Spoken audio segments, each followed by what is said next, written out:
So today I'm starting to get some parts in for things. Today I'm gonna try to get the hood latch in, the hood release, and then seat belt. I got a seat belt in from Speedway Parts, Speedway Motors, to get a decent lap belt in, so that way we can put Donovan in the back seat. I think that's all I'm gonna do. I've got almost everything I need to convert this back over to 7-inch round headlights with LEDs, but that's not going to be until probably this week coming up, because I won't have the things that I need yet. I've got the adapter rings. I'm waiting for some CJ7 headlight buckets and the LED headlights, and then I should be ready to rock on that. And then I'll pull this grill off, and I mean, I've been hunting around for the Rhino grill, but I think that's like the one thing that everybody is looking for, so it's going to be really hard to find one of those that's in decent condition. But I think I'm going to paint everything black anyways,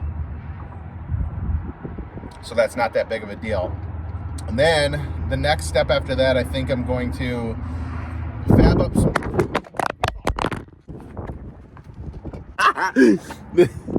The next thing I'm going to do is fab up some better brackets for the front seats. The back two, on both seats, the back two bolt mounts aren't. We're just not going to talk about it. So before I get around to, I'm going to need to order probably about $1,000 worth of sheet metal to replace, rockers and floor pans that I've got to do. So in the meantime, I don't mind if it's a little drafty, but I got to get at least some better mounting spots for the front two seats. And then another kind of priority thing is figuring out the fuel gauge and sending unit. It's not good. Fill it up, it goes to a quarter tank, and then you don't know. This week, from driving back and forth to work and the little bit I did of working on this and trying to get it right, I think I figured I used about 13 gallons of gas in a 20-gallon tank. So we shall see what happens, but again, gonna tinker on a few things today. So after scavenging around, I got this really nice lap belt that I can stick in here, and then I got a new hood release cable and this really bitchin' milled aluminum release that I gotta swap out. Son of a bitch, I've got the press fit in there. Never mind. I just drove around for nothing for 2 hours. And little few odds and ends to be able to get that done. And I pulled this god-awful thing off.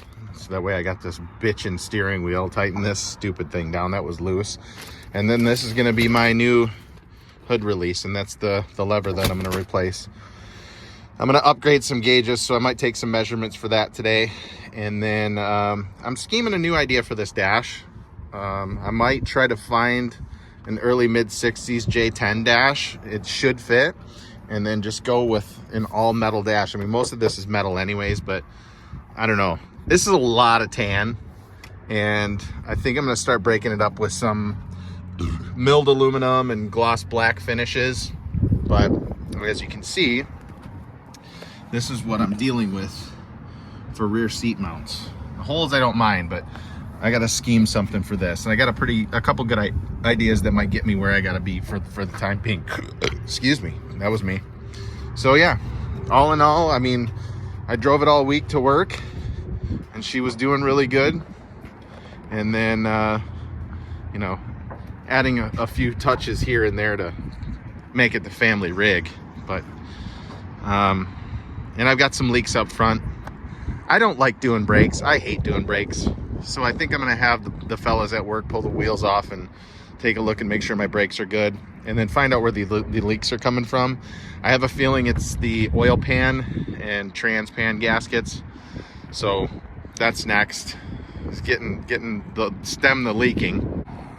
But everything that I see says that these things leak like crazy anyway. So I'm not overly concerned. It's not like pouring out of there. When you see dropping on the ground, it looks worse than what it is. So I'm gonna get at it and start doing this stuff and let you know how it goes.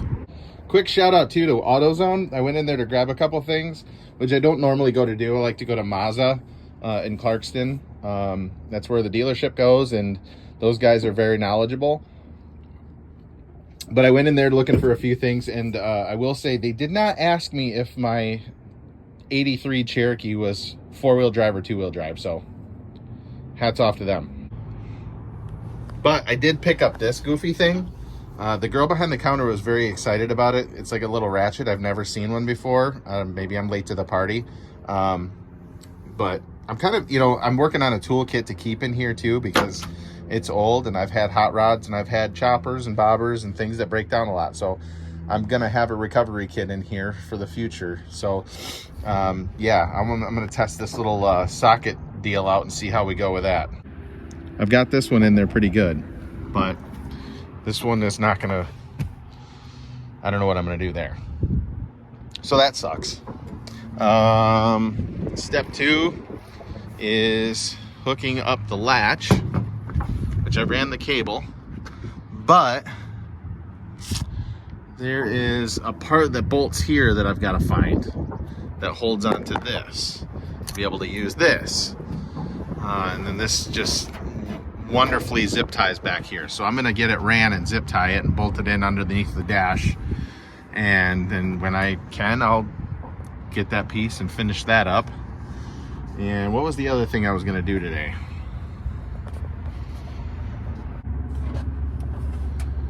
I don't remember what else I was going to do today.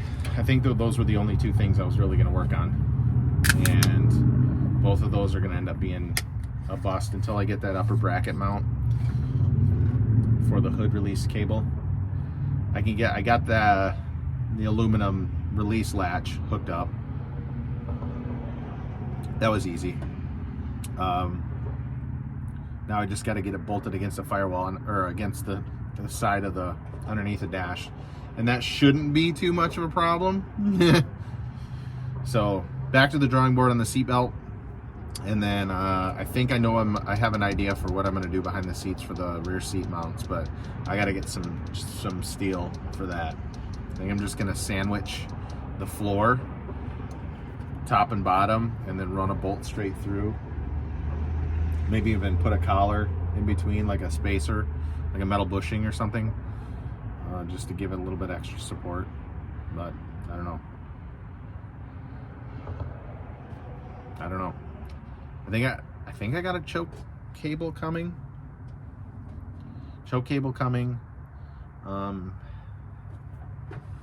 Actually, yeah, no, choke cable.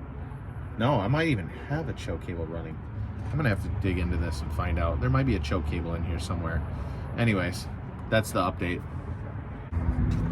All right, so yeah, I need to get 2 long screws, and it's really kind of pointless for me to go today because I don't have the bracket to fit for the hood release up top in the hood. But once I get that in and the 2 screws, then the hood release will be done. And then the seatbelt thing, I'm gonna go to work tomorrow and see if the guys in my service department can use some power tools, like a impact or something, to get that out, because there's no way I'm doing it. The good thing is, though, is from BJ's, this is gonna be the hood release. It's kind of sharp, so I got to get 2 screws to fix it up into here. Right there. I don't even know what this is. I have no idea. But she's been starting really hard in the morning, and there's an electric choke on this carburetor that is not hooked up. So just like I had to fix this coil wire, I'm gonna go ahead and take that lead off there and fix that and see if I can get an electric choke set up on that. Because when it is 50 or less, this thing is real angry until the intake heats up and it starts atomizing the fuel. So that'll be next. I'll do that. Seatbelt issue, I don't know. I think I'm gonna look around on the internet and see if there's a a female end that's factory that might fit, or I might just cut that housing off that Speedway one. I think I can get it to tuck in there. And honestly, I'd rather have a brand new one in there anyways, because that's going to be the lap belt that's holding my kid in. So that might be the move. This thing up here is a shit show. But it should be all right once I get the bracket done. I mean, it pops in. I'm just missing that piece right there. Also, when I was adjusting things the last time and got it running decent, I may have adjusted the advanced the timing a little too much, so I might retard the timing just a tiny bit and see how that goes tomorrow going to work. Also, mini product review. This thing sucks ass. Well, that's not necessarily fair. It might be all right using it on the right thing. Even a good socket wrench wasn't pulling that seatbelt latch off, so bolt, whatever. Anyway, well, I cut that shitty lead off and hooked the electric choke back up. So I'm gonna fire it up and take it a run down the road, and I retarded the timing a little bit. So we'll see how that goes. I don't know. Yeah.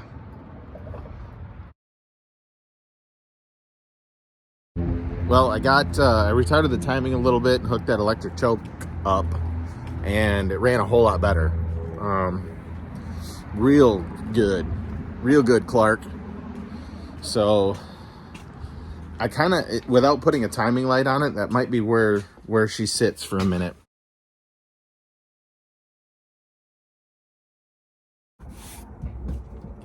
Well, I think I've gone as far as I can today. Couple things to tidy up, but I did retard the timing, and I